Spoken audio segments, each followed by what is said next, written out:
Uma outra questão também que acho que fica como uma novidade aqui, que a gente fala melhor em primeira mão aqui no Stock Pickers, né?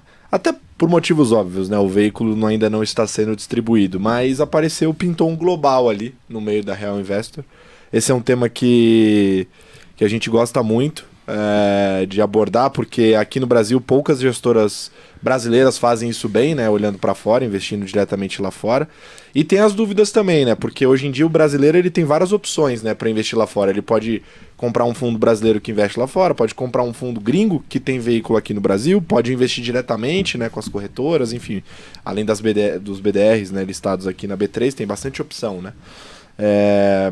Eu queria entender um pouco melhor qual que é o racional por trás desse fundo global que vocês estão lançando e como vocês vão fazer para lidar nesse ambiente competitivo, né? Você disse que não querem ser um pato fazer muito bem, né? Como é fazer isso muito bem olhando para esse universo que amplia muito das ações lá fora? E se ajuda também no stock picking brasileiro, né? Imagino que essas conexões, né, Amazon com as brasileiras também ajude também a entender um pouquinho para onde a gente está indo, né? Como lá normalmente vai antes, né? Bom, vamos lá. Nessa estratégia a gente tem que se provar ainda. A gente já tem ela rodando há pouco mais de 2 anos. Estamos com resultado quase que em linha com o S&P. Esse ano está subindo 17% em dólar, o que é uma vitória, porque o S&P, apesar da gente não ter as queridinhas, né, essas principais empresas, 7 empresas maravilhosas, enfim, de tecnologia, que estão entregando quase todo o resultado aí do índice, a gente está conseguindo ter quase que o mesmo resultado, né? Mas assim, dando alguns passos para trás, eu acho que é super importante a gente estar olhando para o mundo como um todo.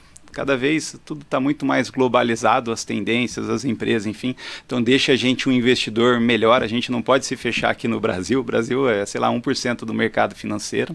E eu tomei uma decisão em 2011 de abrir uma offshore com a minha família, com aquela ideia de ter um pezinho de meia lá fora e investir em ações americanas, que a gente acompanha há bastante tempo, né?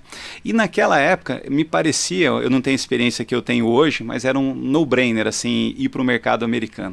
A bolsa americana naquela época era mais barata do que a brasileira, as perspectivas eram melhores e as empresas que a gente conseguia comprar ponderado por preço eram muito melhores. Então a primeira empresa que eu comprei, logicamente, foi a Berkshire Hathaway, até que tinha aqui na Assembleia, mas eu comprei porque ela estava negociando a 1,1 vezes o valor patrimonial. Você pagava um ágio de 10% sobre o patrimônio para ser sócio do Warren Buffett e o Warren Buffett comprando as ações naquela mesma janela. A segunda empresa foi a Apple, que era um fã de carteirinha da Apple, mas ela negociava 7 vezes lucro. Se você tirasse o que tinha em caixa, dava 5 vezes lucro, enquanto, sei lá, Positivo Informática aqui, nada contra, negociava 20 vezes lucro. E lá você estava saindo de uma crise, uma perspectiva muito melhor, e aqui no Brasil em anos muito difíceis. Foi uma das melhores alocações que eu fiz com a minha família, a gente tem até hoje, e a gente sempre pensou se a gente não deveria investir lá fora ou olhar. Tinha um problema no passado de mandato, o nosso fundo podia investir até 10% só no exterior, mas o nosso administrador na época não estava pronto, então a gente nem pôde investir nessa mesma época lá fora. E no final de 2017, a gente passou a poder investir lá fora, nosso fundo estava na Mellon, mas a gente achava que as melhores oportunidades estavam aqui no Brasil, é onde a gente domina melhor, assim, então a gente sempre vai ter um pouco mais de viés de olhar para cá, porque é onde a gente se diferencia. Mas a gente já começou a olhar com carinho lá fora para ver se em algum momento uma janela assim que lá fora tivesse talvez mais barato ou uma janela aí que nosso câmbio tivesse apreciado, a gente pudesse olhar com um pouco mais de carinho. Enfim, desde então a gente tem achado que está sendo melhor investir aqui dentro. A gente tem uma participação dentro do Real Investor FIA de apenas 1% no Real Investor Global, mas a gente tem gostado muito de estudar as empresas lá fora e fazer essas comparações, né? Eu acho que quando você foge daquelas empresas maiores, as queridinhas do mercado, tem muita coisa interessante lá fora. Empresa negociando aí uma relação preço-lucro de 7, 10, recomprando as ações, pagando bons dividendos, com histórico muito bom, com boas perspectivas de crescimento. E a gente acha que em algum momento lá o mercado americano pode ficar muito interessante para nós. Então a gente como gestor, a gente gosta de ter esse pezinho lá fora. Nós estamos ampliando o nosso círculo de competência. Hoje já temos uma parte da equipe que está dedicada a olhar lá fora. Não é muito diferente do que a gente faz no Brasil. O jeito de olhar as empresas, de acompanhar a nossa filosofia. Às vezes o mercado se engana um pouco, vendo que o Buffett tem deixado um pouco a desejar, mas esquece de dar um desconto para o Buffett. O cara está gerindo um portfólio aí de 500 bilhões de dólares, né? Nós na Real Investor temos uma facilidade muito maior assim para estar navegando e tem uma vantagem lá fora A gente não consegue na profundidade que a gente vai aqui, logicamente, mas você pode ser muito seletivo nos seus filtros, nas empresas que você vai olhar, porque mesmo assim, sendo muito exigente, assim, com 6 mil empresas, você consegue chegar em umas 20 empresas que brilham os nossos olhos. Então nós estamos animados, eu acho que futuramente a gente deve vir falar um pouquinho mais sobre o fundo. Eu acho que o resultado tem sido bem interessante, assim, em relação a vários peers que a gente tem comparado, e eu acho que a ambição nossa é grande, a gente acha que consegue cada vez mais, né, ampliar um pouquinho o nosso círculo de competência, e eu acho que uma hora que tiver uma oportunidade muito boa lá fora, né, que acho que não é o caso hoje, o mercado americano negocia a 20, 22 vezes o lucro contra 8 do Ibovespa, mas em algum momento pode ser que a gente vá alocar um pouco mais lá fora. Perfeito. E para amarrar, tem uma outra estratégia também, que é o fundo imobiliário que vocês têm na casa, inclusive Anderson, que está aqui com a gente hoje, é um dos grandes responsáveis aí por comandar essa estratégia. E uma coisa que chamou a atenção e que combina um pouco com essa história que você falou de lançar novos produtos que conversam com o universo, né, o ciclo de competência de vocês, né? A principal posição é uma ação desse fundo imobiliário, né, que é a Allos, que também está no FIA, né? Esse fundo ele funciona como uma espécie de hedge fund, Anderson, como é que é essa estratégia? Ô Anderson, deixa eu só fazer um ganchinho.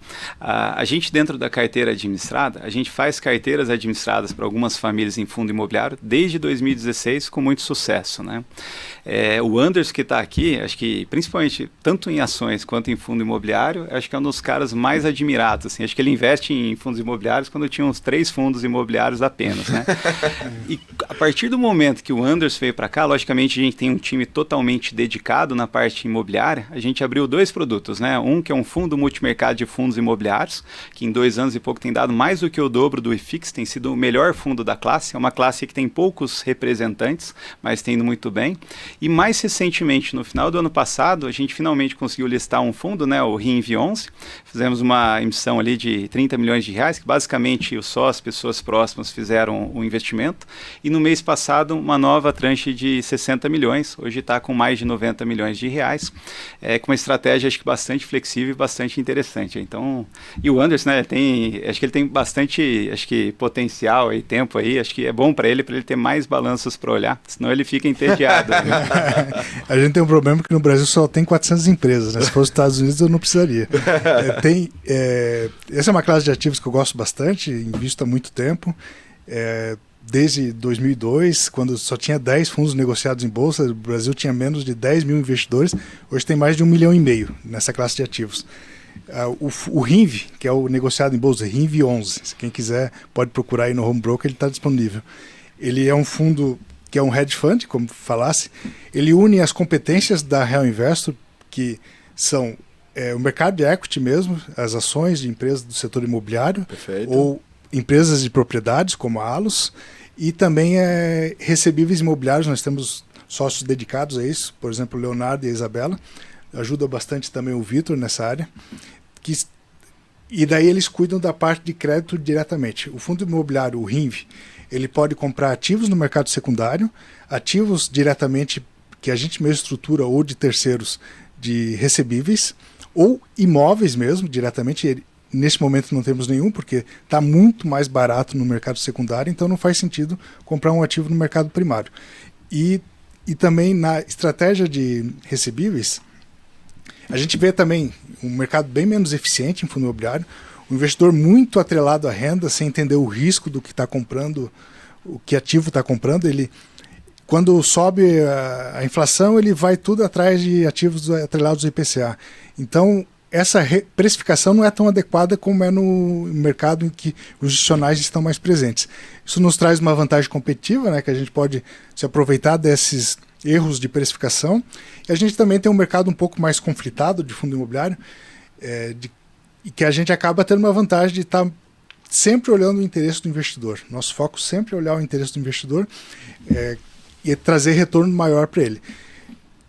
A parte que a gente olha de imobiliária, a gente já tem uma expertise muito grande na Reinverso desde 2008.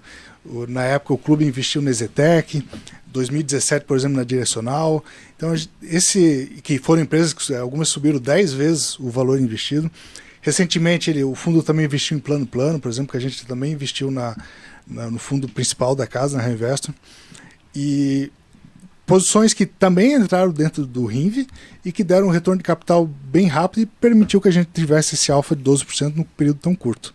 Hoje a gente está bastante exposto ao mercado secundário de fundo imobiliário também.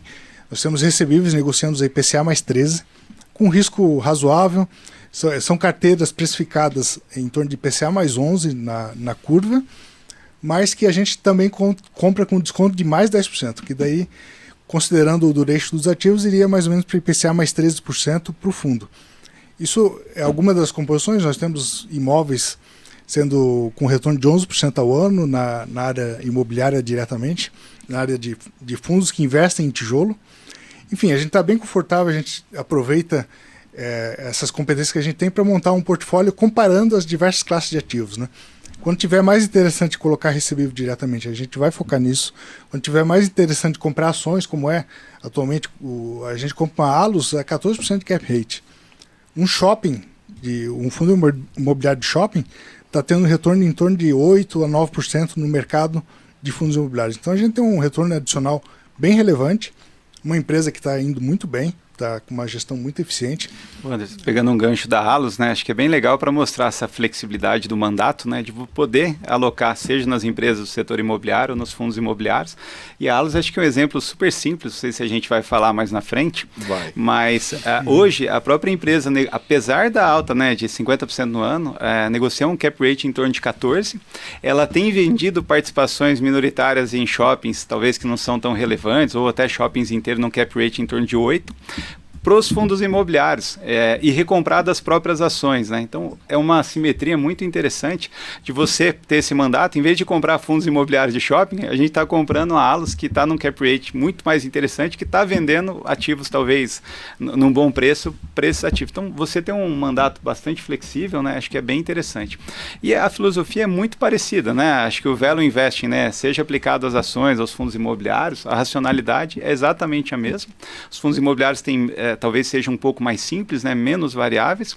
E eu acho que um ponto bacana que o Anderson tocou, que 70%, 80% dos mercados são pessoas físicas e não necessariamente precificando adequadamente os fundos imobiliários, as várias classes o tempo todo, né? Então é uma categoria que a gente tem gostado bastante, aí estamos super animados dentro da Reinvest. A gente deve ter mais de 300 milhões já investidos em fundos imobiliários lá, né?